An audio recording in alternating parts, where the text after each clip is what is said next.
See, the flowering of the heart is the key thing. And in fact, this should happen before your enlightenment and before your God realization.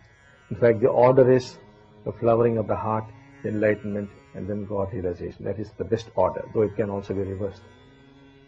So, to put it simply, there's so much suffering around and we should be able to feel, but people just don't feel. They just go about their normal business, unmindful of what's happening to the other person. So at the simplest level, we can say, look there's no heart. You just don't feel. But you have been designed by nature, by God, to feel. This feeling has died thanks to our civilization, which is and the rat race and the competition and the kind of structure that we have created. Nobody seems to feel for the other. We are strangers. There's such alienation. You walk on a road and you feel a complete stranger to the other person walking next to you. You travel in a train and you feel a stranger. Everywhere you find this strangeness creeping in, and finally today at home you feel a stranger. You feel a stranger with your own wife, with your own son. It's become that bad. This is because the heart is closed.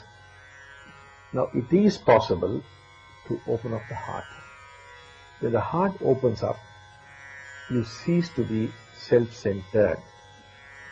Now, the more and more you become self-centered, you suffer from what we call failure of intelligence. Now, intelligence is different from the intellect. You should not confuse the two. Like, for example, Newton, on one occasion, he was shivering from cold, so he called his servant and he said, please bring more wood. And the servant said, Master, pull the chair a little closer. So the servant had intelligence, which Newton did not have. There was failure of intelligence because of probably his obsession with his research. Similarly, when you become extremely self-centered, there is failure of intelligence. If there's flowering of intelligence, you would call that person a wise person. So once the heart flowers, you naturally become wise. I don't see how you could be wise and then the heart flowering, though sometimes it can happen. But basically, the path is the heart flowers and then you become wise. But the moment the heart has flowered, intelligence also flowers. And with the intelligence flowering, you become wise.